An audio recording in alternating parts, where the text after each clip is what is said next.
dan Radio Roja Bandung 104.3 FM. Menebar cahaya sunnah.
Tes.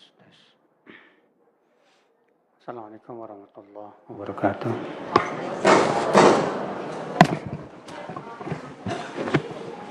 Alhamdulillah, nahmaduhu wa nasta'inuhu wa nastaghfiruh wa na'udzu billahi min syururi anfusina wa min sayyiati a'malina. Man yahdihillahu fala mudilla lahu wa man yudlil fala hadiya lahu. وأشهد أن لا إله إلا الله وحده لا شريك له وأشهد أن محمدا عبده ورسوله. قال الله تعالى في كتابه الكريم: يا أيها الذين آمنوا اتقوا الله حق تقاته ولا تموتن إلا وأنتم مسلمون.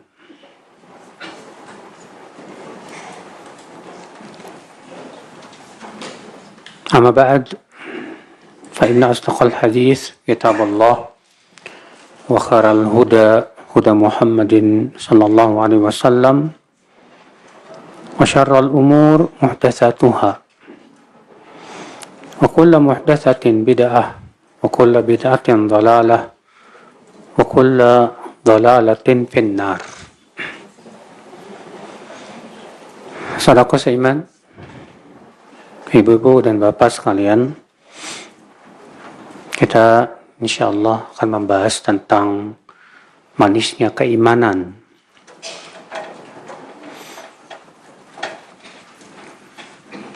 Beriman kepada Allah dan hari akhirat adalah merupakan rukun iman yang besar dan agung. Awal dan akhirnya.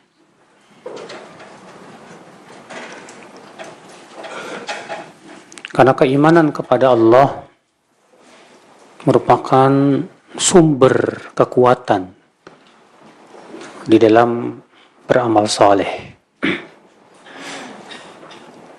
Beriman kepada Allah dan hari akhirat merupakan sumber kekuatan di dalam menghadapi berbagai macam ujian dan cobaan. Tidak mungkin kita bisa sabar menghadapi berbagai macam ujian, cobaan, kecuali dengan adanya keimanan. Tanpa keimanan, sangat mudah kita berputus asa, Pak, dalam kehidupan. Tanpa keimanan, kita akan menjadi hamba-hamba yang kehidupannya tidak terbimbing, bagaikan binatang ternak. Oleh karena itulah, saudaraku seiman, iman atau keimanan itulah yang menjadikan seorang manusia itu kuat, tegar. Dengan keimanan seorang manusia sampai kepada kesempurnaan. Apa itu manisnya iman? Al-Imam An-Nawawi dalam syarah Sahih Muslim ketika menafsirkan makna manisnya iman, beliau berkata, makna halawatil iman, makna manisnya keimanan, yaitu istilzadut ta'at, yaitu merasakan kelezatan taat. Artinya kita ketika melakukan ketaatan, Pak, kita merasakan kenikmatan, lezat.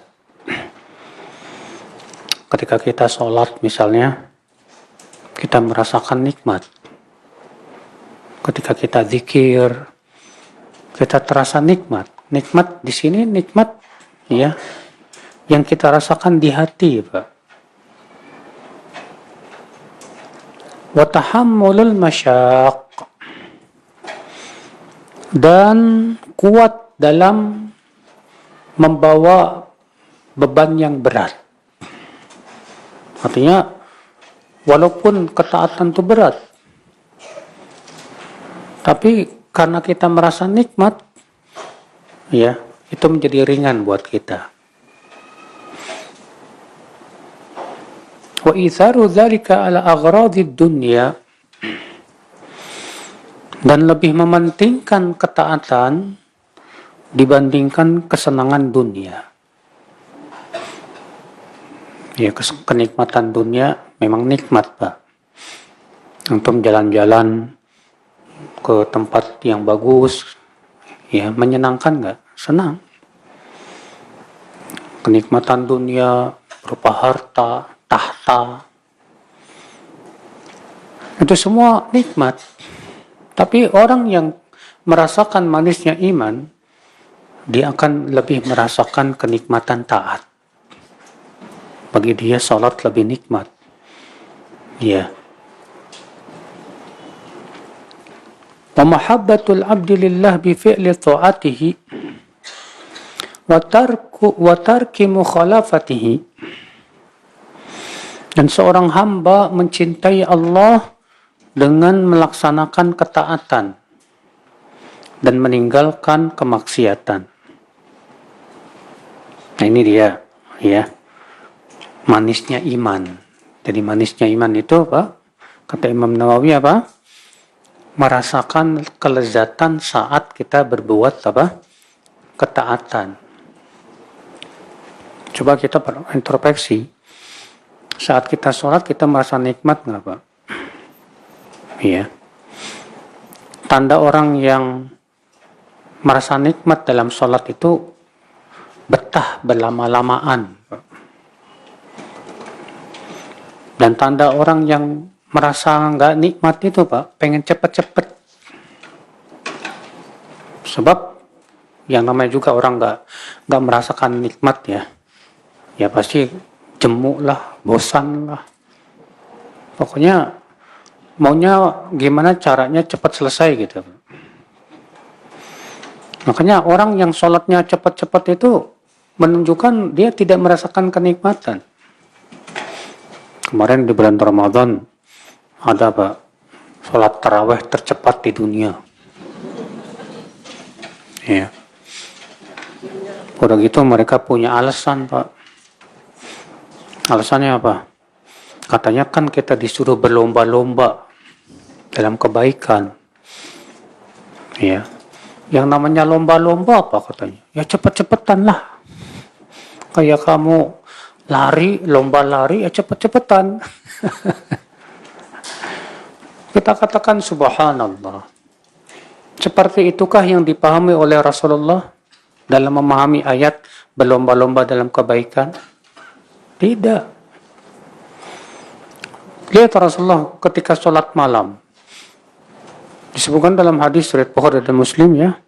Rasulullah SAW sholat malam satu rakaatnya baca surat Al-Baqarah, An-Nisa, Ali Imran. Sampai-sampai waktu itu Abdullah bin Mas'ud ikut jadi imam, jadi makmum. Kata Ibn Mas'ud apa? hamamtu bi amrin su. Sampai-sampai aku punya niat jelek mau keluar aja. Saking lamanya sholat Rasulullah sallallahu alaihi wasallam. Nah, ini yang dipahami oleh Rasul. Berlomba-lomba dalam kebaikan tuh gimana kita dalam sholat kita itu bisa merasakan kenikmatan gitu, Pak. Kelezatan. Iya. Sampai Rasulullah SAW sabda, ju'ilat qurratu aini fis shalah. Kesejukan pandanganku dan hatiku dijadikan oleh Allah itu dalam sholat.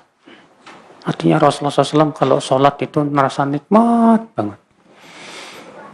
Sampai Rasulullah bersabda kepada Bilal, ya Bilal, arihna bis sholah. Wahai Bilal, tenangkan hati kami dengan sholat. Iya. Itu tanda bahwa orang ini memang sudah merasakan kelezatan sholat, Pak. Banyak di antara kita belum merasakan kenikmatan sholat. Buktinya aja ya, kalau sholat, ya, nggak khusyuk, Pak. Pas sholat, ingatnya kemana coba? Ke dapur. Ingatnya kemana lagi, Pak? Ke si fulan, ke si alan. Wah, iya, sampai-sampai lupa. Udah 2 apa 3, ya. Ini, Pak, kenapa? Yaitu karena kita belum merasakan kenikmatan sholat. Kalau kita sudah merasakan kenikmatan sholat, beda, Pak. Masya Allah. Orang kalau sudah merasakan kenikmatan tuh, pasti kangennya tuh kuat, Pak. Kayak Bapak misalnya merasakan kenikmatan berada di kota Mekah, ya, umroh di sana. Di sana kan kalau ibadah kok enak ya. Mungkin Bapak dan Ibu yang pernah sholat, pernah umroh, itu kalau sholat di sana itu terasa nikmat banget, Pak. Banyak orang, Pak, merasa kangen pengen umroh lagi, kangen pengen umroh lagi, ya, bisa tawaf, bisa ibadah. Kenapa kangen? Karena merasa nikmat. Saya yakin kalau Bapak tidak merasa nikmat, nggak kangen, bahkan yang ada kapok. Ya. Nah, orang ketika merasakan kenikmatan sholat, dia akan rindu untuk bermunajat kepada Allah. Ketika merasakan nikmat sholat itu ya, lezat sholat itu, mendengar adzan saja udah seneng rasanya, gembira. Ya, beda dengan orang munafik. Kalau orang munafik, karena memang tidak merasakan kenikmatan sholat, ya. Allah mengatakan tentang orang munafik apa, Pak?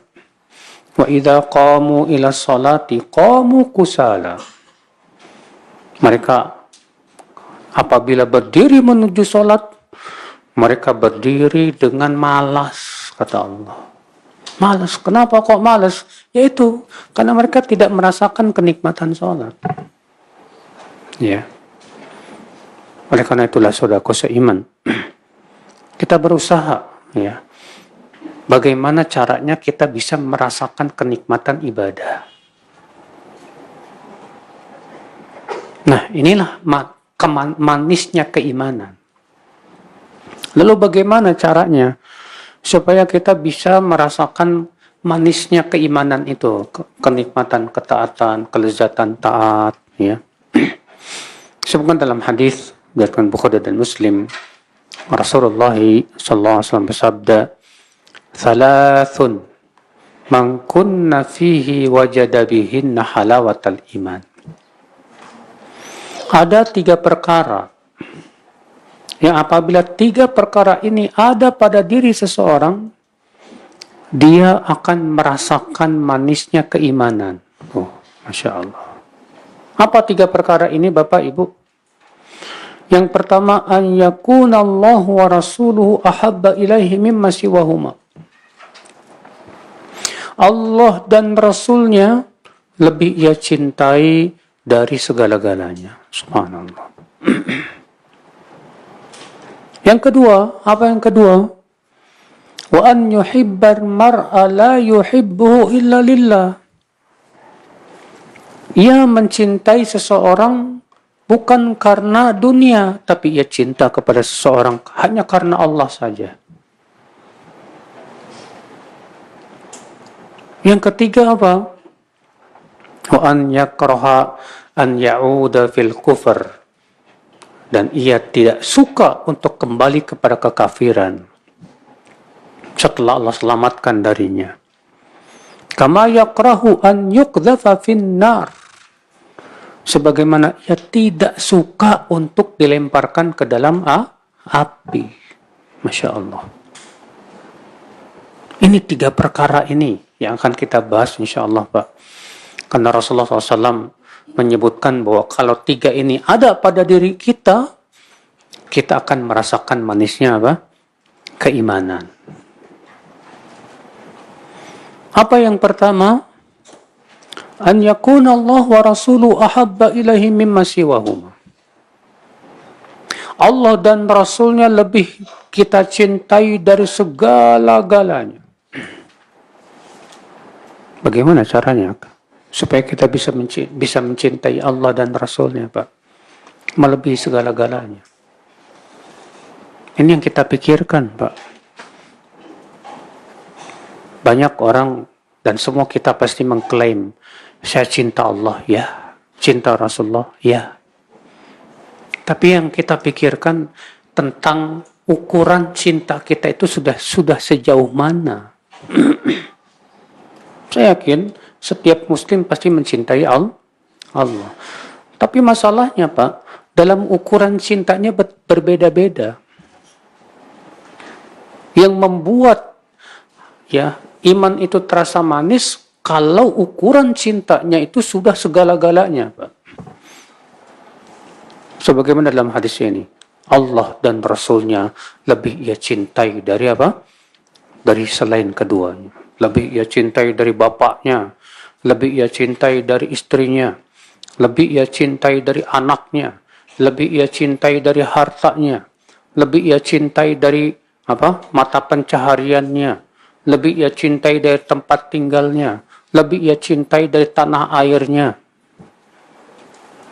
lebih ia cintai. Saudaraku seiman, rahimani wa rahimakumullah jami'an. Lalu bagaimana caranya supaya kita bisa mencintai Allah dan Rasulnya? Wallahi akhi, mencintai Allah dan Rasulnya ini tidak mudah. Membutuhkan apa, Pak? Membutuhkan mujahadah, kesungguhan, jihad melawan diri sendiri. Iya. Yang pertama, agar kita mencintai Allah dan Rasulnya, penting kita untuk mengenal Allah, mengenal Rasulullah. Kenali Allah, kenali Rasul. Dengan pengenalan yang dalam. Tidak cukup sebatas mengenal kulitnya saja, tidak. Tapi kenali Allah sedalam-dalamnya. Kenali namanya, kenali sifat-sifatnya. Saudaraku seiman rahimani wa rahimakumullah jami'an. Bagaimana kita akan mencintai Allah sementara kita belum kenal Allah? Sulit rasanya, Pak. Tapi ketika kita kenal Allah dengan pengenalan yang menimbulkan inqiyad kepatuhan dan ketundukan, dengan pengenalan yang menimbulkan cinta dan takut kepada Allah, dengan pengenalan yang menimbulkan harapan, maka disitulah kekuatan akan ada, Pak. Saudaraku seiman rahimani wa rahimakumullah jami'an. Syekh Utsaimin mengatakan mengenal Allah dengan 2 cara. Ya, mengenal Allah dengan 2 apa? Cara. Cara yang pertama, mengenal Allah melalui ayat-ayat kauniyah, alam semesta. Kita lihat ciptaan Allah yang luar biasa. Bagaimana Allah menciptakan matahari, bagaimana Allah menciptakan berbagai macam ya keindahan. Ibu-ibu pernah Atau Bapak pergi ke tempat yang indah nggak? Tadabur alam istilahnya lah ya. Ya. Kalau kita melihat pemandangan yang indah, jangan hanya sebatas menikmati keindahan alam, salah. Oh, indah ya lautnya, indah ya gunungnya, indah ya pemandangannya. Udah, kalau cuma sampai sini nggak ada manfaatnya, Pak. Yang diinginkan dari melihat pemandangan yang indah itu adalah supaya kita merasakan keindahan penciptanya. Coba deh, ketika kita melihat pemandangan yang indah, kita langsung ingat, subhanallah, ciptaan Allah begitu indah, pasti penciptanya maha indah. Gitu. Iya. Langsung kita tafakur, Bu.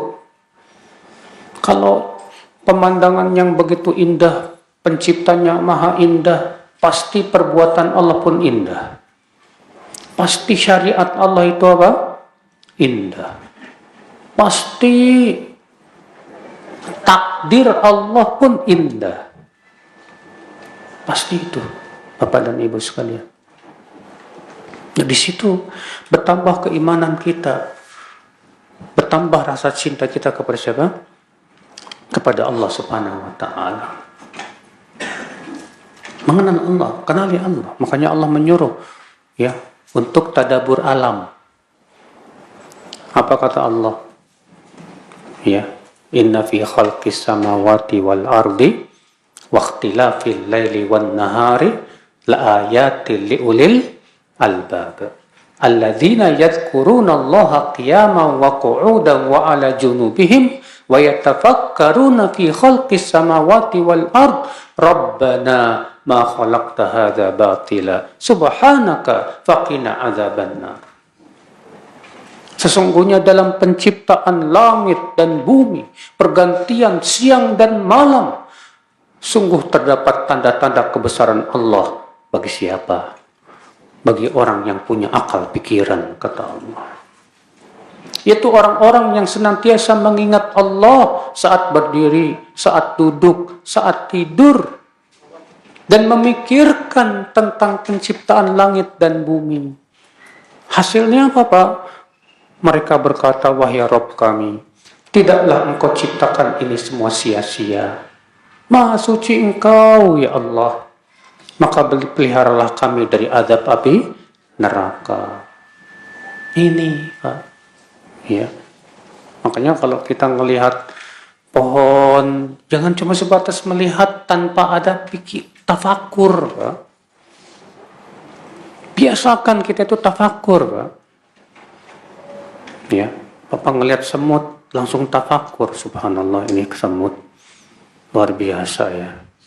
Dia pergi ke sana kemari, bahkan dia naik ke sana kemari, gak pernah istirahat itu semut. Kecil dia, tapi tenaganya super, Pak. Dia gak diberikan oleh Allah rasa capek. Bayangkan kalau Bapak kerja kayak semut, ya, yang kerjanya 24 jam gak pernah berhenti, terus begitu. Kira-kira gimana, Pak, kondisi kita? Ya, kita langsung mikir, subhanallah, bagaimana kuasa Allah dalam menciptakan semut itu. Supaya apa? Bertambah keimanan kita, Pak. Saudara seiman, rahimani wa rahimakumullah jami'an. Makanya Allah menyuruh, afala yanzuruna ilal ibili kaifa khuliqat. Tidakkah mereka melihat kepada unta, bagaimana unta itu diciptakan? Tuh lihat, kata Allah. Tidakkah mereka melihat kepada unta, bagaimana unta itu diciptakan? Kenapa Allah menyuruh kita melihat penciptaan unta? Supaya kita bisa mencintai Allah, bisa mengenal Allah penciptanya yang maha kuasa atas segala sesuatu, saudara kasih. Ya. Wa ila samai kaifa rufi'at. Tidakkah mereka melihat bagaimana langit, bagaimana diangkat oleh Allah tanpa tiang? Wa ilal ardi kaifa sutihat. Tidakkah mereka melihat kepada bumi bagaimana dihamparkan? Ya. Di sini Pak, Masya Allah. Dengan cara seperti itulah kita akan mengenal Allah Subhanahu wa Ta'ala. Biasakan tafakkur. Jangan cuma mikirin oncom, makanan, ya, kuliner. Sayang Pak. Kita diberikan oleh akal tuh jangan hanya sebatas dipakai buat mikirin syahwat doang, Pak. Gunakan untuk tafakur itu, Pak, menambah keimanan. Ini cara yang pertama kata Syekh Utsaimin mengenal Allah. Yaitu dengan cara melihat ayat-ayat kauniyah. Yang kedua, dengan cara membaca ayat-ayat Quran, Al-Quran yang Allah turunkan. Coba baca sama Bapak, Ibu, misalnya ayat kursi. Baca ayat kursi. Itu ayat Allah memperkenalkan dirinya. Allahu la ilaha illa huwal hayyul qayyum. La ta'khudhuhu sinatun wa la naum. Lahu ma fis samawati wa ma fil ard. Man dhal ladzi yashfa'u 'indahu illa bi idnihi. يعلم ما بين أيديهم وما خلفهم ولا يحيطون بشيء من علمه إلا بما شاء وسع كرسيه السماوات والأرض ولا يؤوده حفظهما وهو العلي العظيم. Di situ Allah memperkenalkan siapa dirinya. Baca sama Bapak Ibu surat Al-Ikhlas. Di situ Allah memperkenalkan dirinya. Qul huwallahu ahad, Allahus samad, lam yalid walam yulad walam yakul lahu kufuwan ahad. Baca sama bapak sama ibu akhir surat Al-Hasyr. Di situ Allah memperkenalkan diri. Huwallahu alladzi la ilaha illahu. Ya. Alimul ghaibi wasyahadah. Sampai akhir. Baca. Akan kita dapatkan Allah memperkenalkan dirinya, siapa dirinya.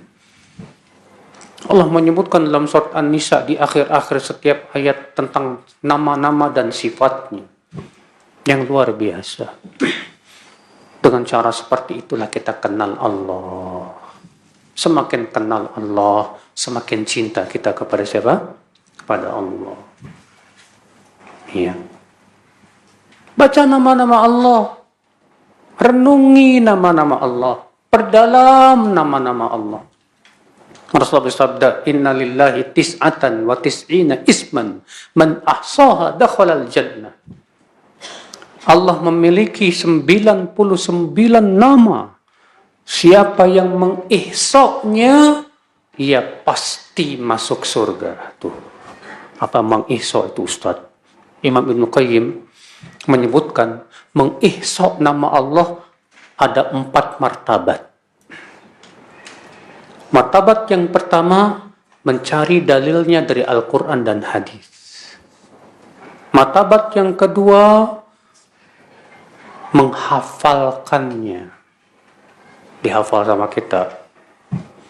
Martabat yang ketiga memahaminya, menyelami makna-maknanya. Contoh misalnya Ar-Rahman. Apa makna Ar-Rahman? Iya. Apa bedanya dengan Ar-Rahim? Ternyata Ar-Rahman dari kata rahmat. Dimasukkan dalam wazan fa'lan, Rahman. Dan orang Arab ya menggunakan wazan fa'lan itu untuk sesuatu yang dipenuhi sesuatu. Contoh mal'an, penuh, sangat penuh. Qadban, sangat marah. Berarti Rahman artinya apa? Sangat rahmat dan kasih sayang. Ya.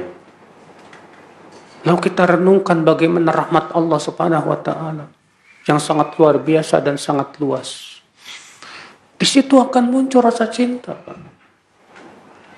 Kemudian martabat yang keempat yaitu mengamalkan konsekuensi dari nama Allah. beribadah dengan nama Allah itu. Bagaimana? Nama Ar-Rahman, apa ibadah yang bisa ditimbulkan dari nama Allah Ar-Rahman, Pak? Ar-Rahman artinya apa?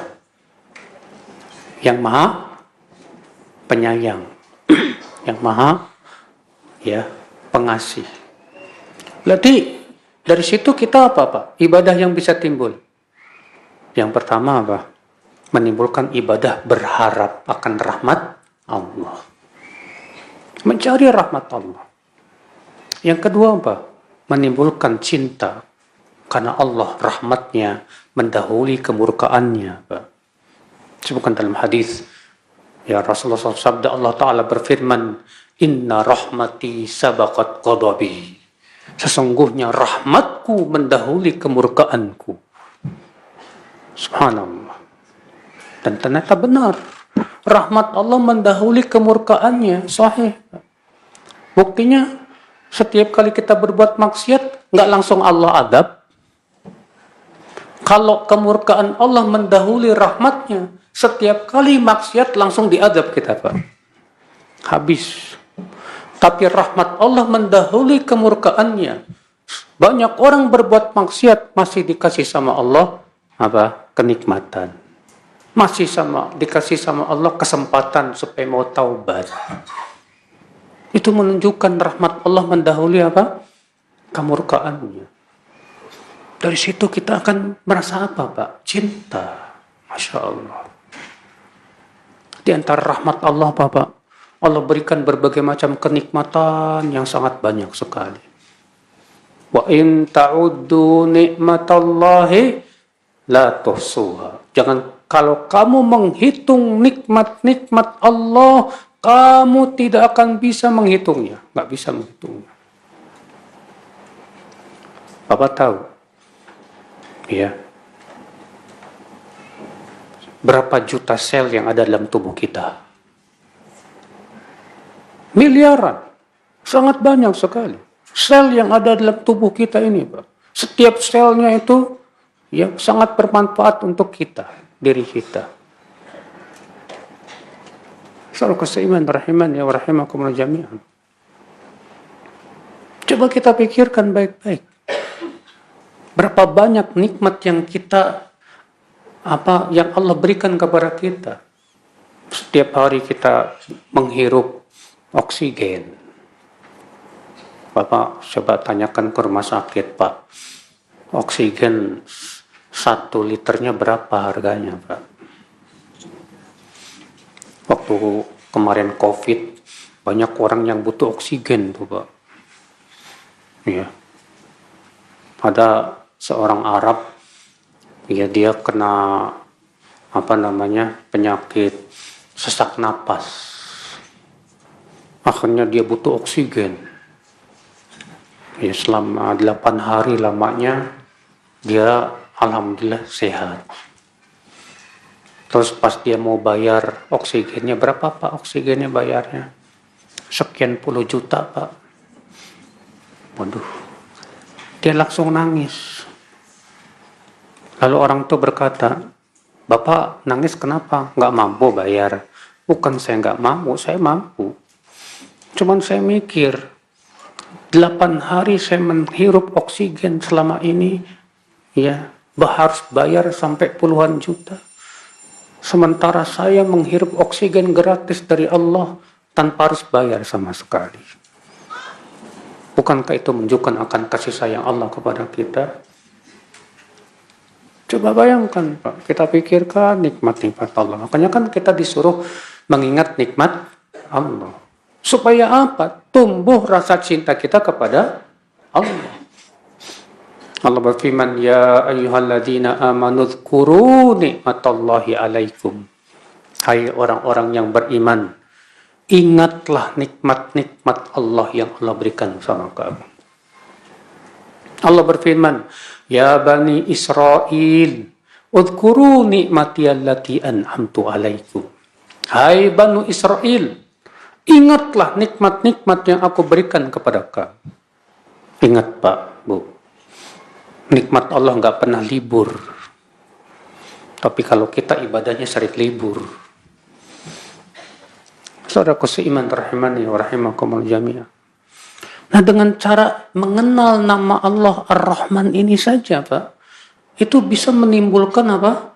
Rasa cinta kepada Allah Subhanahu wa taala. Ya. Allah turunkan hujan. Bayangkan, Pak, kalau misalnya berbulan-bulan bahkan setahun nggak turun hujan, rasanya gimana, Pak? Kering, kerontang, pohon mati, binatang-binatang mati, sumur-sumur kering. Susah kita hidup.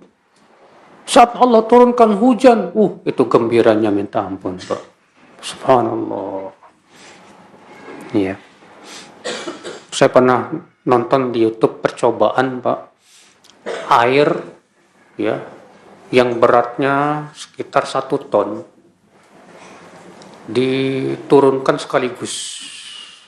Air, Pak, beratnya 1 ton diturunkan sekaligus.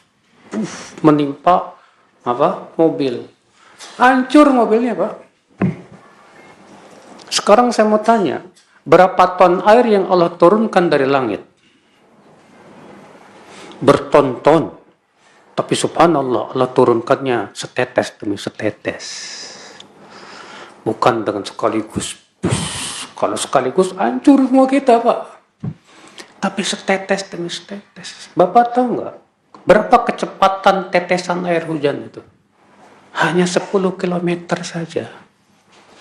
Bayangkan kalau kecepatannya 100 km, bolong. Kepala kita bolong. Bukankah itu menunjukkan akan kasih sayang kepada hamba-hambanya? Coba kita pikirkan baik-baik, Pak. Betapa Allah Subhanahu wa taala sangat sayang kepada hamba-hambanya. Dari sini kita bisa tumbuh rasa cinta kepada Allah Subhanahu wa taala. Iya. Saudaraku seiman rahimani rahimakumullah jami'an. Nah, di sini penting sekali, Pak. Tafakkur. Gunakan akal pikiran kita untuk mengenal Allah. Agar kita bisa mencintai Allah, ya. Dan kemudian semakin cinta kita kepada Allah, disitulah, Pak, kita akan merasakan manisnya iman, kelezatan taat kepada Allah Subhanahu wa taala. Sahabatku seiman rahimani wa rahimakum jami'an. Nah ini, ya. Jadi kata Rasulullah SAW, an yakunallahu wa rasuluhu ahabba ilaihi mimma siwahuma. Allah dan Rasulnya lebih ia cintai dari segala-galanya. Mencintai Rasul pun harus melebihi cinta kita kepada segala-galanya. Kata Rasulullah SAW, la yu'minu ahadukum hatta akuna ahabba ilaih min waladihi wa walidihi wan nasi ajma'in. Rawahu Muslim. Dari hadis Anas bin Malik. Tidak beriman salah seorang dari kalian sampai aku lebih ia cintai dari anaknya, dari orang tuanya, dan dari seluruh manusia. Ya. Pernah suatu ketika Umar bin Khattab berkata, wallahi ya Rasulullah, la anta ahabbu ilayya min kulli syai'in illa min nafsi. Demi Allah ya Rasulullah, engkau lebih aku cintai dari segala-galanya, sampai dari diriku sendiri, kecuali dari diriku sendiri. Kecuali dari diriku sendiri. Apa kata Rasulullah? La ya Umar. Belum sempurna imanmu, hai Umar. Hatta akuna ahabba ilaik min nafsik. Sampai aku lebih engkau cintai dari dirimu sendiri. Apa kata Umar? Al-an ya Rasulullah. Sekarang hai Rasulullah. La anta ahabbu ilayya min nafsi. Engkau lebih aku cintai dari diriku sendiri. Apa kata Rasulullah? Al-an ya Umar. Sekarang imanmu sempurna. Nah ini, saudaraku seiman. Kita mencintai Allah dan Rasulnya harus lebih dari segala-galanya. Cuma terkadang, Pak, cinta kita kepada Allah dan Rasulnya suka diuji. Untuk dibuktikan benar nggak nih bahwa kita mencintai Allah. Ya, jadi jangan dikira kita nggak bakal diuji, Pak, rasa cinta kita kepada Allah, Pak. Allah kan yang mengatakan begitu dalam surat Al-Ankabut. Alif Lam Mim. Ahasiban nasu an yutraku an yaqulu amanna wa hum la yuftanun. Apakah manusia mengira akan dibiarkan berkata kami beriman sementara ia tidak diberi ujian? Tak mungkin. Walaqad fatanna alladzina min qablihim. Sungguh kami telah menguji orang-orang sebelum mereka. Fala ya'lamanna alladzina shadaqu wa la ya'lamanna al-kadzibin. Dengan ujian itu kami tahu siapa yang jujur imannya dan siapa yang dusta imannya. Pernah enggak Bapak ya diuji oleh Allah dengan nikmat syahwat? Di situ terkadang keimanan kita diuji sama Allah antara memilih cinta Allah atau syahwat. Seringkali kita diuji seperti itu, Pak. Syahwat dunia, kenikmatan dunia, kesenangan dunia, itu membuat hati kita tertipu, Pak. Maka disitulah cinta kita kepada Allah teruji. Makanya Pak, kata para ulama, tanda orang yang cinta, banyak ingat. Tanda orang yang cinta itu banget apa? Banyak ingat. Ya. Ada seorang pemuda jatuh cinta sama seorang wanita. Dua sejoli yang saling jatuh cinta ini biasanya Pak, saking cintanya selalu ingat dia. Kenapa? Saking cintanya akan menimbulkan sering banyak mengingat. Maka orang yang mengklaim bahwa dirinya sangat cinta Allah, harusnya dalam aplikasinya banyak ingat Allah Subhanahu wa ta'ala. Maka dari itu, Pak, coba kita perhatikan dari kita, introspeksi diri deh. Saya dan antum sama aja dalam hal ini. Semua kita sedang berusaha. Bagaimana mengingat kita kepada Allah? Sebanyak apa kita mengingat Allah? Apakah kita lebih asyik mengingat Allah ataukah kita lebih asyik mengingat selain Allah? Kalau ternyata selama ini kita lebih asyik mengingat selain Allah, maaf, berarti cinta kita belum sempurna. Iya, belum sempurna cinta kita, Pak. Di antara tanda cinta kepada Allah, kata para ulama, mahabbatul Qur'anil Karim, mencintai Al-Quran. Bagaimana? Apa kabar kita baca Quran? Bandingkan. Mana yang lebih asyik saat baca Quran atau nonton YouTube? Mana yang lebih asyik di hati kita saat baca Quran atau baca WhatsApp? Kalau ternyata lebih asyik YouTubean, TikTokan, lebih asyik WhatsAppan. Saya yakin Pak, berarti dia cintanya kepada Allah belum sempurna.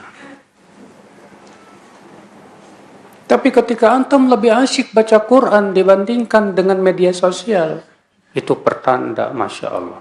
Berarti antum sudah merasakan manisnya apa? Iman. Merasakan manisnya iman.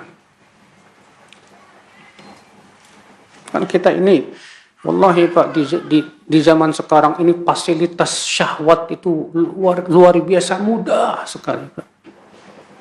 Handphone yang ada di tangan kita itu kan fasilitas syahwat Pak. Ya tidak? Ya Allah. Handphone kita seringkali melalaikan kita dari mengingat Allah. Berjam-jam kita kuat nonton drakor. Tahu nggak drakor? Drama Korea. Tanpa mengingat Allah. Ibu-ibu terutama nih. Biasanya ibu-ibu sama akhwat yang suka nonton drama Korea. Kenapa Pak? Karena artisnya ganteng-ganteng. Tampan-tampan. Ya. Hati-hati itu Bu, Pak. Bayangkan ketika kita nonton film 1,5 jam kita tidak berzikir sama Allah sama sekali. Gak mengingat Allah sama sekali. Kosong hati kita, dipenuhi dengan apa? Ya, memikirkan tentang jalannya cerita. Bahkan kita bisa menangis saat melihat film itu. Terbawa, ya. Tapi ketika baca Quran baru-baru nangis. Ketika kita baca Quran baru 1 lembar aja kayak lama banget. La haula wala quwata illa billah.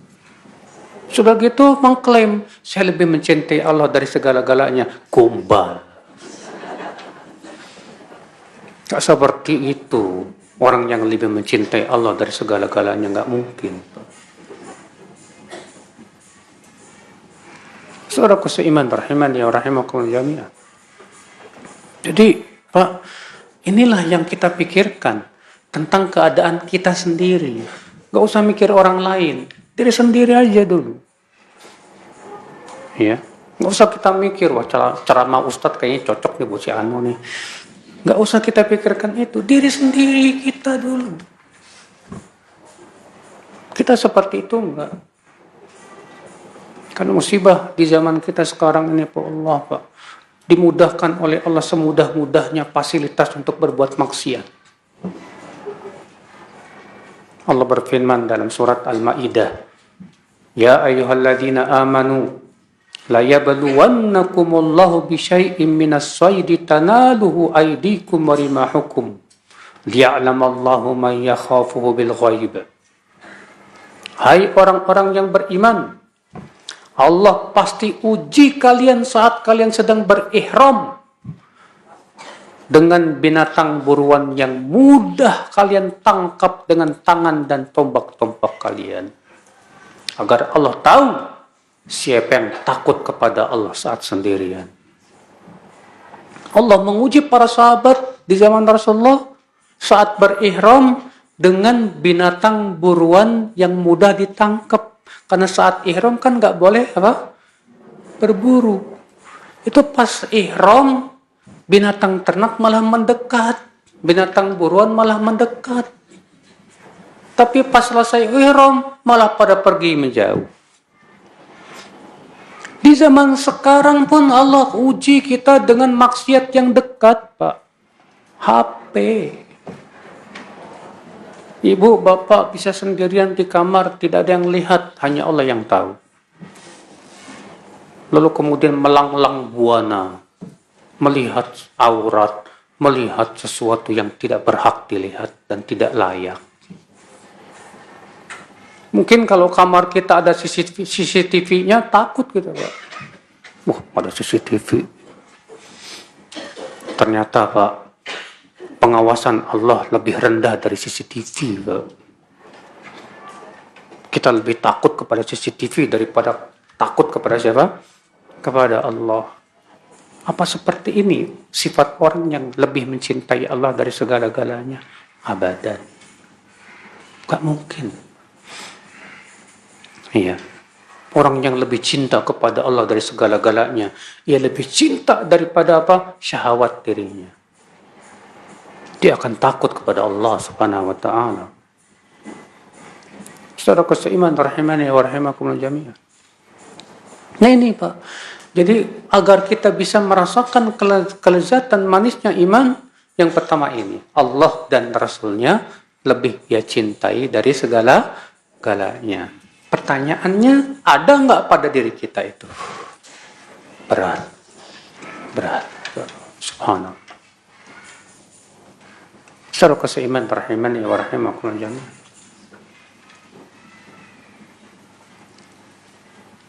Kemudian yang kedua kata Rasulullah apa? Wa an yuhibbal mar'a la yuhibbuhu illa lillah. Ia tidak mencintai temannya, saudaranya kecuali karena Allah. Pak, Bu, yang namanya manusia itu kan makhluk sosial. Kita harus berteman, punya teman. Tapi ingat, Pak, pertemanan yang terpuji itu adalah pertemanan karena Allah. Bukan karena dunia, bukan. Bukan karena ikatan-ikatan dunia, bukan. Betapa banyak pertemanan kita di zaman sekarang lebih banyak karena dunianya, Pak, bukan karena Allahnya, Pak. Ya. Ada orang berteman karena satu kantor. Ada lagi pertemanannya karena satu partai. Ada lagi pertemanannya karena satu hobi. Ya, kebetulan hobinya sama-sama apa, Pak? Ngegoes. Bikinlah grup goeser. Pertemanannya karena hobi, bukan karena Allah. Iya. Ada lagi pertemanannya karena satu organisasi. Ada lagi pertemanannya karena satu kepentingan dunia. Ya. Karena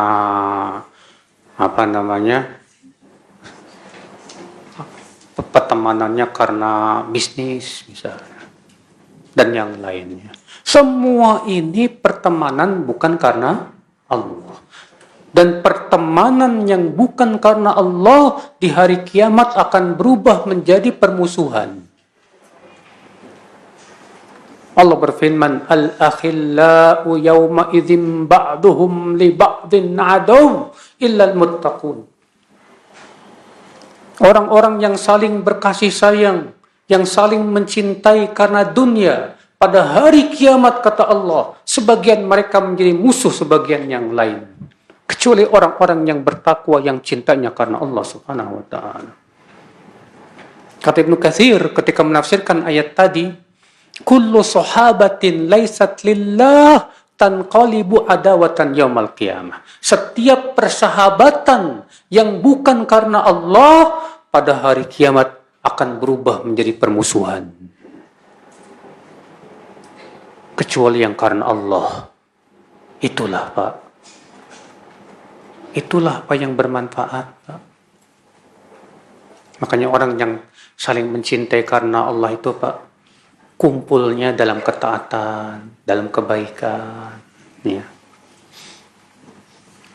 Mungkin Bapak Ibu pernah dengar hadis tentang Rasulullah bercerita bagaimana kaum mukminin melewati jembatan Sirat yang terbentang di atas api neraka. Kata Rasulullah SAW apa, Pak?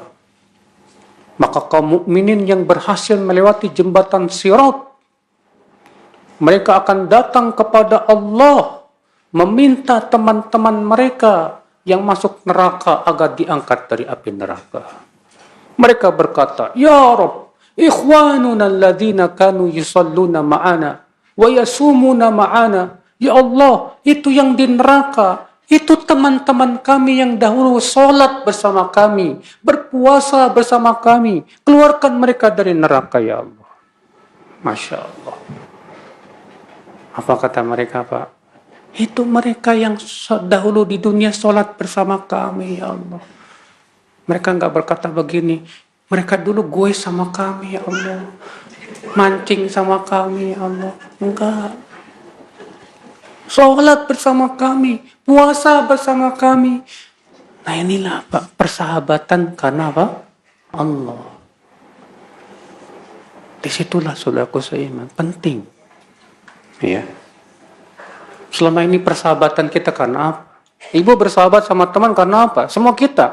Coba tanya, introspeksi diri. Kita bersahabat sama si fulan ini karena apa?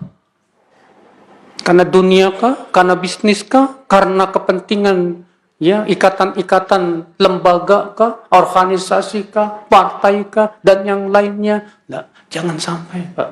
Jangan sampai. Ya. Makanya kata Rasulullah SAW apa? Awthaku ural iman al-hubbu fillah wal-bughdu fillah. Sekuat-kuatnya tali iman itu adalah cinta karena Allah dan benci karena Allah. Semua karena Allah Subhanahu wa ta'ala, bukan karena dunia.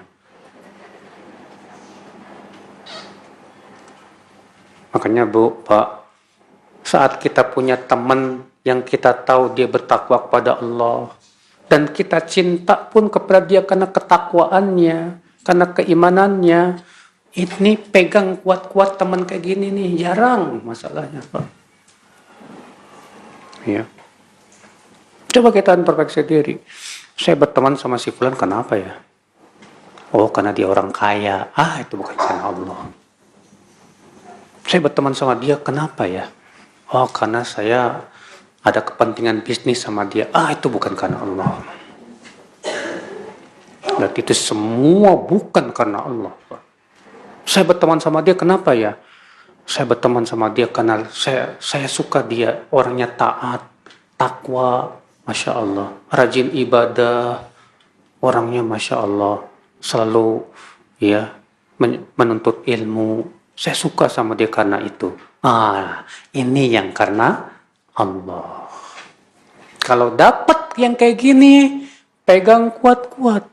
Jangan dilepas hanya karena sedikit kesalahan atau kekurangan. Jangan.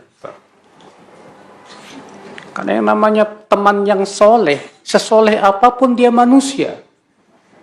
Yang namanya manusia tidak lepas dari apa? Kekurangan dan kesalahan. Kalau kita berteman, prinsip kita tidak boleh teman kita ada kekurangan dan kesalahan. Saya yakin kita tidak akan punya teman di dunia ini, Pak.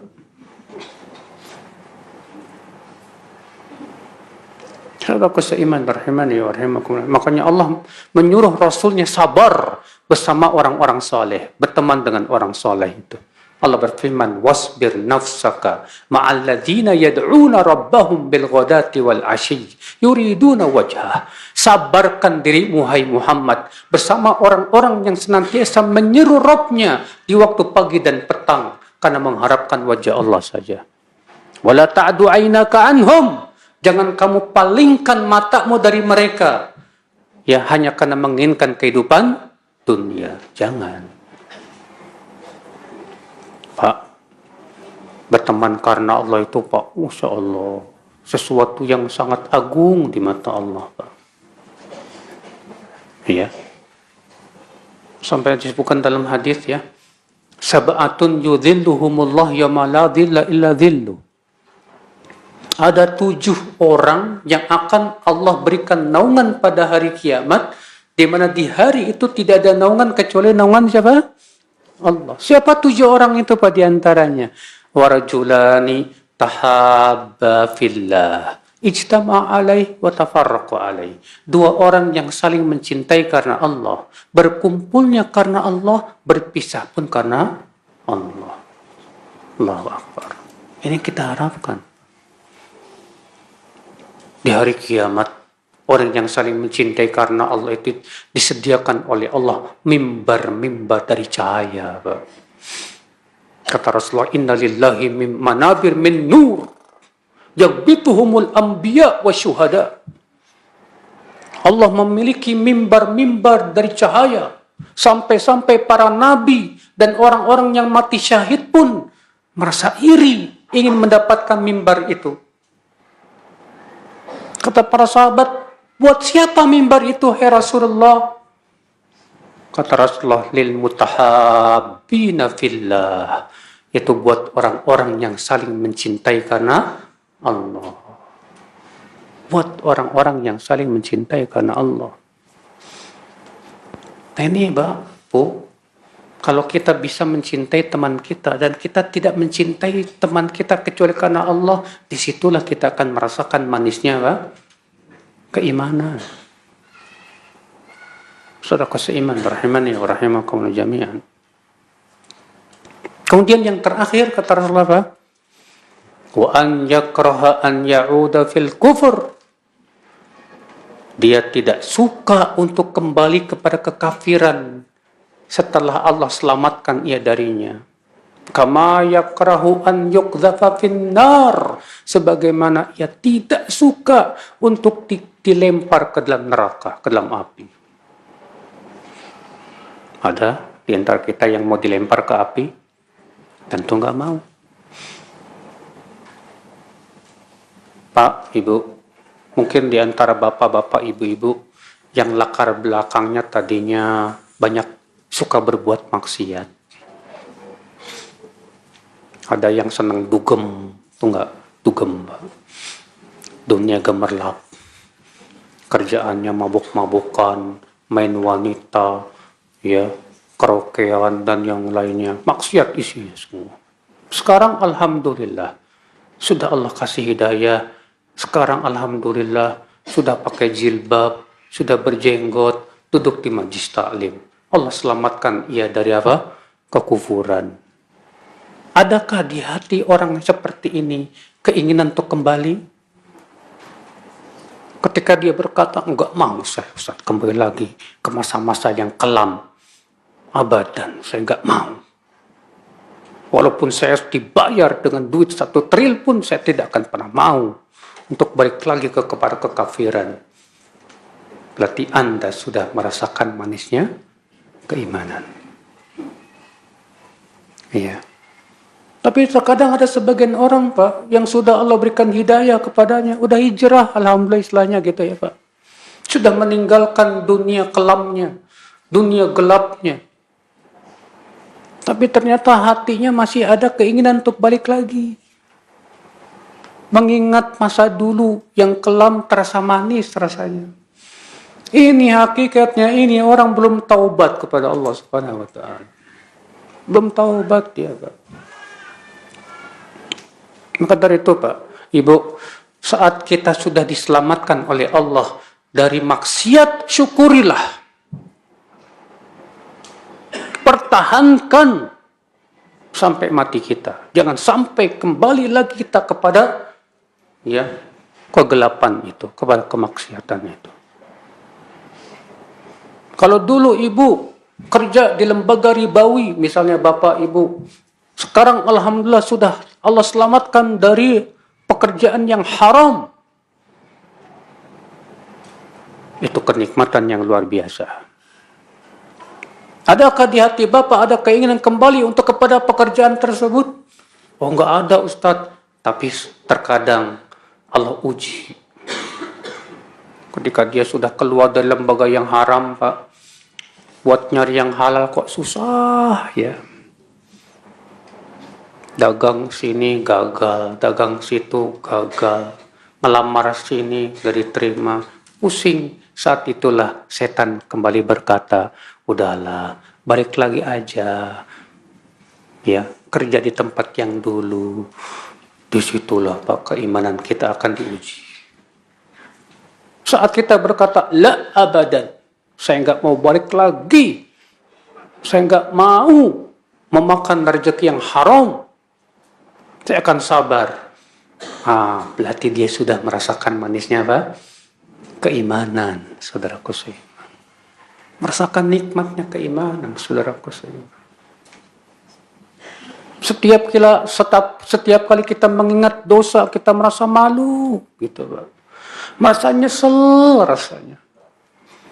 Setiap kali kita mengingat masa-masa dulu kita suka berbuat dosa, kita langsung nangis, takut sama Allah. Berarti kita sudah merasakan manisnya apa? Keimanan. Itulah saudaraku seiman, rahimani wa rahimakumullah jami'an. Cuman terkadang, Pak, di awal-awal hijrah, keimanan itu terasa luar biasa, Pak. Di awal-awal hijrah, semangat ngajinya pun juga luar biasa, Pak. Tapi terkadang yang musibah apa, Pak? Setelah panjangnya waktu, hati menjadi keras. Ada seseorang datang kepada saya dan berkata, Ustadz, di awal-awal saya hijrah, saya kalau baca Quran saja nangis, Ustadz. Di awal-awal saya hijrah, saya sholat tahajud semalam itu Masya Allah nikmat sekali, Ustadz. Tapi kenapa sekarang saya sudah tidak lagi merasakan kenikmatan itu? Nah inilah, Pak, musibahnya di situ. Makanya Allah mengingatkan kita, alam ya'ni lilladzina amanu an takhsha'a qulubuhum li dzikrillah wa ma nazala minal haqq ولا يكونوا كالذين أوتوا الكتاب من قبل فطال عليهم الأمد فقست قلوبهم وكثير منهم فاسقون.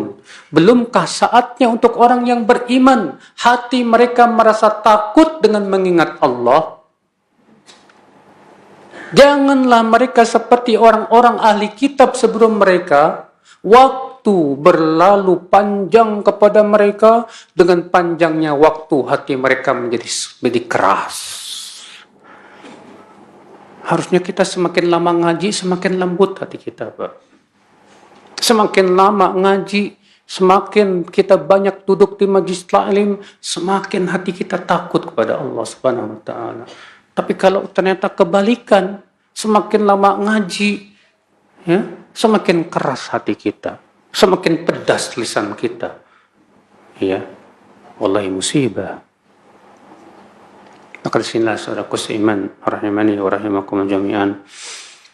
Semua kita ingin, Pak, dan berharap agar Allah berikan kepada kita manisnya keimanan, kelezatan ketaatan. Kita berharap agar hari-hari kita tak lepas dari zikir kepada Allah Subhanahu wa taala dan diberikan kenikmatan untuk mengingat Allah Rabbul Izzati wal Jalala. Kita berharap, ya, salat tahajud lebih indah di hati kita daripada tidur. Karena ketika seseorang kita, ya, di waktu tidur, di waktu malam, dia berani tinggalkan syahwat dan kenikmatan tidur demi untuk bermunajat kepada Allah. Itu akibat daripada dia merasakan kenikmatannya munajat di waktu malam, Pak. Semoga kita termasuk orang-orang yang diwafatkan di atas iman dan Islam. Amin ya rabbal alamin. Baik, saya kira cukup sampai di sini. Kita buka tanya jawab dan pertanyaannya dengan ini, ya, dengan tulisan, ya.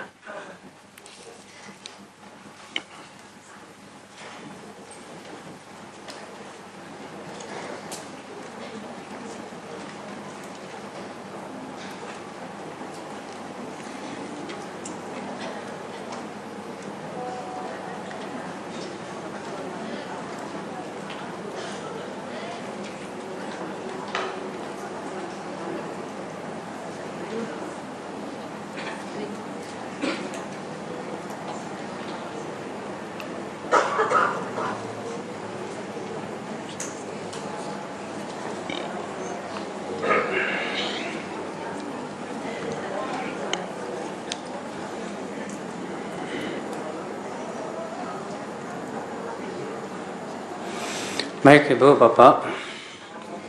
Ibu-ibu mohon jangan ngobrol ya Bu, ya. Tanya jawab masih kajian Bu. Kalau belum selesai tasyahud akhir, imam sudah salam, sebaiknya kita bagaimana Ustadz? Sebaiknya kita pun segera ikut salam. Kenapa Bu? Ada 3 perkara, kata Ibnu Hajar dan Fathul Bari, yang dilarang dalam sholat ketika menjadi makmum, ya.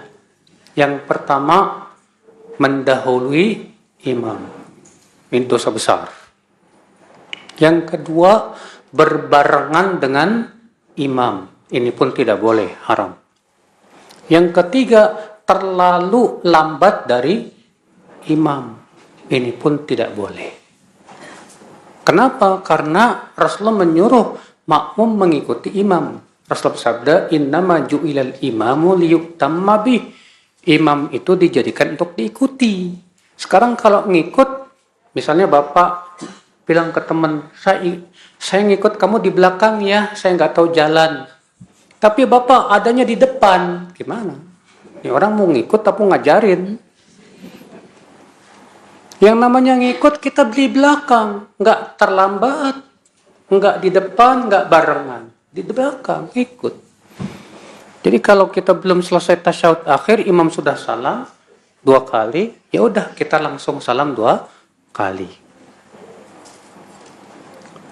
Waktu zuhur apakah pintu langit terbuka? Demikian adalah sebuah riwayat yang menunjukkan kepada hal itu. Ya. Wah, di waktu itu pintu langit dibuka. Apa maksudnya Ustadz?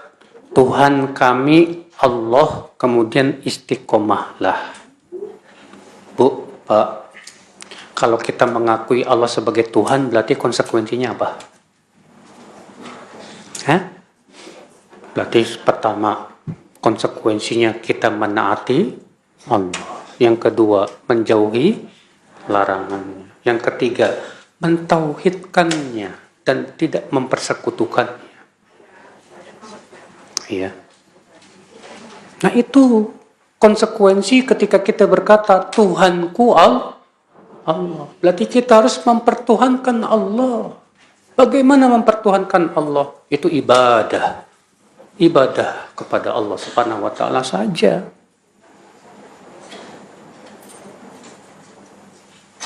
Bayar zakat fitrah. Zakat fitr 7 hari sebelum Idul Fitri bolehkah Ustadz? Kalau menurut mazhab Syafi'i sah. Karena mazhab Syafi'i mengatakan bahwa zakat fitr itu boleh walaupun di awal bulan Ramadan. Namun saya pribadi lebih condong kepada pendapat yang mengatakan bahwa zakat fitr itu diberikan keringanan 2 hari sebelum hari raya. Berdasarkan perkataan Abdullah bin Umar, sahabat Nabi. Ya, bahwa mereka dahulu para sahabat memberikan zakat fitr 2 hari sebelum hari raya. Ya.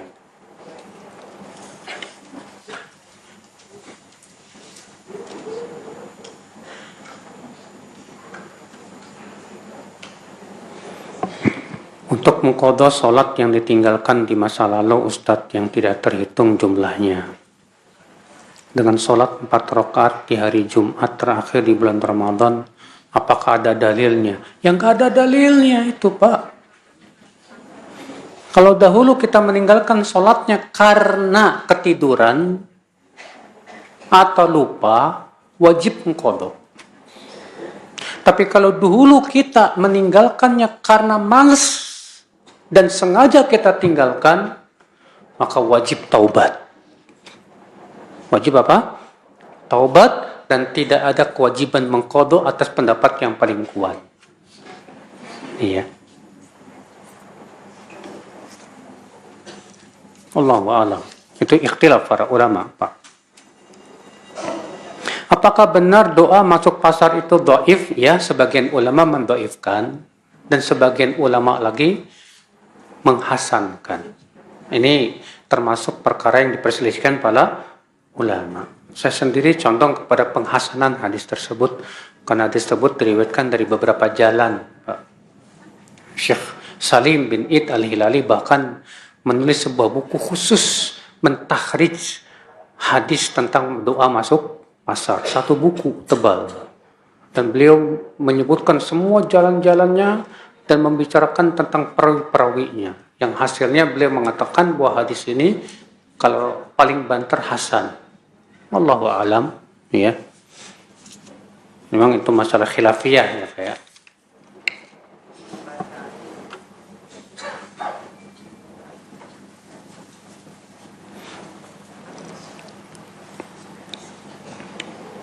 Jika istri meninggal dan meninggalkan hutang yang cukup besar, apakah suami wajib melunasinya? Sebaiknya melunasi. Kasihan kalau nggak dilunasi. Pernah suatu ketika, Pak, Rasulullah SAW dimintai untuk mensolati jenazah. Ketika Rasulullah mau mensolatkan, Rasulullah nanya, ini mayat punya hutang nggak? Punya, Rasulullah 2 dinar. Kata Rasulullah apa? Kalau begitu kalian saja yang mensolatkan, saya tidak mau. Sampai Rasulullah nggak mau nyolatin, Pak. Apa kata Hamdalah? Seorang sahabat. Alayya dinaron. Hai Rasulullah, biar saya yang membayarkan 2 dinar itu. Akhirnya Rasulullah pun mensolatkannya. Keesokan harinya Rasulullah bertanya kepada sahabat tadi, ma fa'ala dinaron, bagaimana 2 dinar itu sudah dibayar belum? Belum, ya Rasulullah. Akhirnya beliau pun langsung bayar 2 dinar. Kalau dia berkata, ya Rasulullah, 2 dinar itu sudah saya bayar. Kata Rasulullah, al-an hina baradat jildu. Sekarang kulit si mayat itu merasa dingin. Apa enggak kasihan seorang suami, istrinya meninggalkan hutang, kamu bayarin? Bayarin aja sebagai kebaikan buat istri kamu. Ya.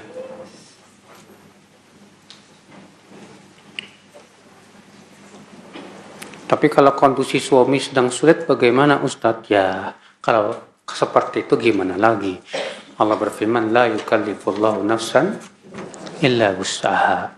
Allah tidak membebani jiwa kecuali sesuai dengan kemampuan.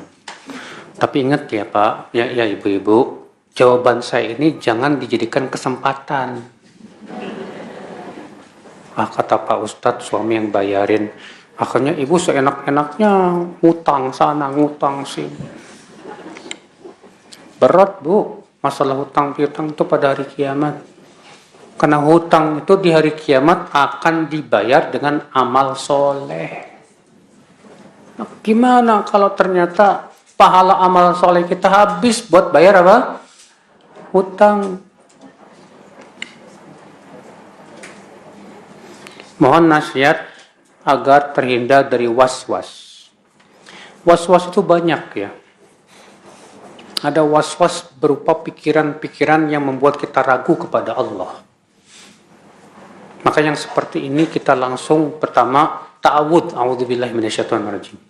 Yang kedua, bertanya kepada para ahli ilmu untuk menghilangkan was-was tersebut. Was-was terkadang berbentuk keraguan. Ada orang wudu dikasih was-was. Akhirnya sampai setengah jam wudunya Pak. Yang seperti ini obatnya adalah mengambil yang yakin dan buang yang ragu. Kata Rasulullah, da ma yaribuka ila ma la yaribuk. Tinggalkan yang meragukan. Kalau ragu, udah jangan dipakai. Kita terkadang Pak wudu sampai mencuci kaki. Pas mencuci kaki, datang setan. Tadi kamu kayaknya belum cuci wajah deh. Was-was. Akhirnya wudhu lagi dari awal. Di zaman Rasulullah pernah ada seorang laki-laki yang terkena was-was. Syukiya ila Rasulullah SAW rajulun. Wajada fi batni syai' akharaja minhu amla. Diadukan kepada Rasulullah SAW seorang laki-laki yang ketika sholat menemukan sesuatu di perutnya, keluar kentut apa enggak? Apa kata Rasulullah? La yansarif, la yanfatil, jangan keluar dari sholat hatta yasma'a sautan aw yajida rihan, sampai ia mendengar suara atau mendapatkan bau. Ya, artinya kalau masih ragu, udah jangan keluar dari sholat. Makanya kata para ulama, ambil yang yakin, buang yang ragu. Kalau kita ingat jam 11 sudah wudu, jam 11 sudah apa? Wudu. Kemudian terjadi keraguan, saya batal apa enggak ya? Maka pada waktu itu ambil yang yakin kita sudah wudu. Buang yang ragu, yaitu ragu kita batal atau tidak. Ya udah, enggak usah wudu lagi. Demikian pula sebaliknya. Saya tadi jam 11 buang air, tapi saya ragu. Setelah itu saya wudu apa enggak? Berarti yang yakin yang mana? Hadasnya. Yang ragu yang mana? Wudunya. Wajib wudu. Iya. Nah, kaidah ini sangat membantu sekali Pak bagi orang-orang yang terkena was-was.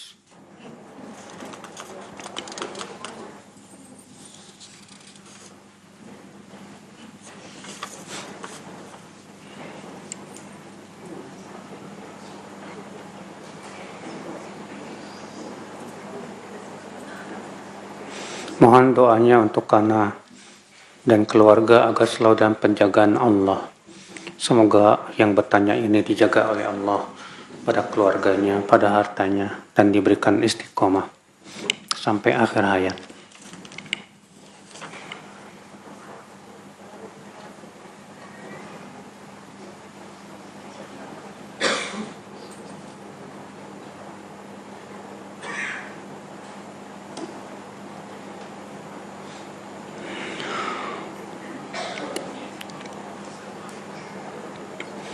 Saya tahajud mana yang lebih utama Ustadz?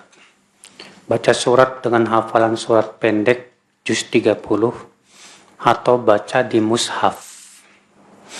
Mana yang lebih khusyuk itu yang lebih utama. Mana yang lebih khusyuk di hati itu lebih yang lebih utama. Ketika baca dari hafalan surat pendek kok ngaco terus? Baca surat Al-A'la nyambungnya ke Al-Lail. Ya, tapi ketika baca di mushaf kita terasa lebih khusyuk. Baca di mushaf, nggak apa-apa. Ya. Imam Ahmad pernah ditanya tentang apa amal yang paling utama. Kata Imam Ahmad, lihat mana yang lebih memperbaiki hatimu, itulah yang lebih utama.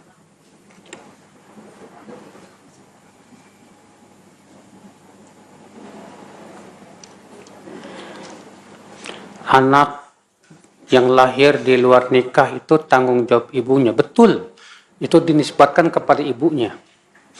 Apakah anak itu boleh dapat warisan harta dari ibunya? Iya, dapat. Ya, dari ibunya.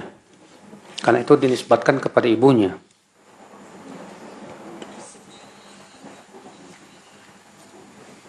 Ustaz, jika sholat, bolehkah gerakan bacaan hanya bibir dan gigi?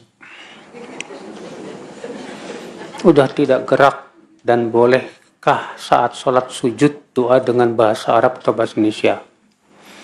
Wajib membaca itu Pak dengan lisan bergerak. Tidak cukup diam aja. Ketika ditanya kenapa, saya baca di hati. Maka para ulama mengatakan tidak sah sholatnya. Wajib membacanya dengan apa? Lisan. Sujud dengan bahasa selain bahasa Arab bagi mereka yang tidak bisa bahasa Arab, pendapat jumhur ulama boleh. Berdoa dengan bahasa selain bahasa Arab ketika sujud bagi mereka yang tidak bisa bahasa Arab, pendapat kebanyakan ulama, mayoritas ulama boleh. Dalilnya mana? Pertama hadis Rasulullah menganjurkan kita banyak berdoa saat apa? Sujud. Sedangkan Allah tidak membebani ya seseorang kecuali sesuai dengan apa? Kemampuan. Dan ini pendapat yang paling kuat insya Allah.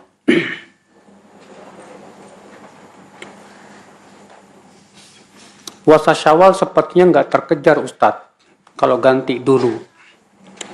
Syawalnya tidak dapat, apa boleh dulu Syawal dulu baru ganti? Ganti dulu, qadha dulu. Terus gimana kalau nggak terkejar? Bisa diqadha Syawalnya di bulan Dzulqa'dah. Karena tujuan dari puasa Syawal itu mendapatkan pahala setahun penuh.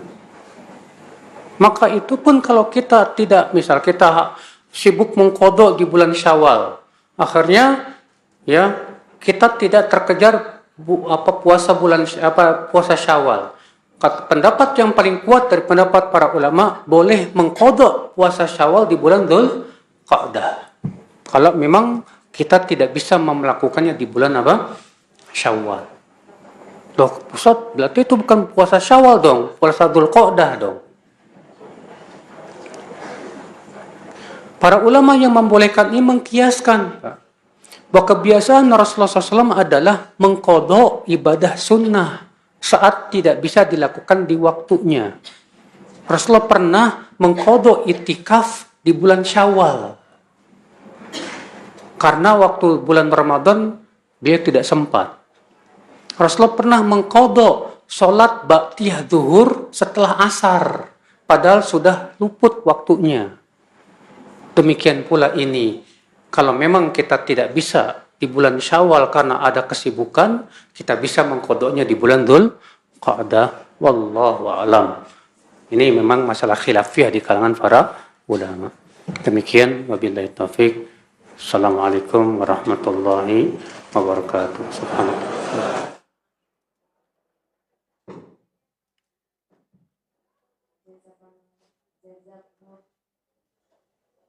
Simak Radio Roja Bogor 100.1 FM, Radio Roja Majalengka 93.1 FM, Radio Roja Palu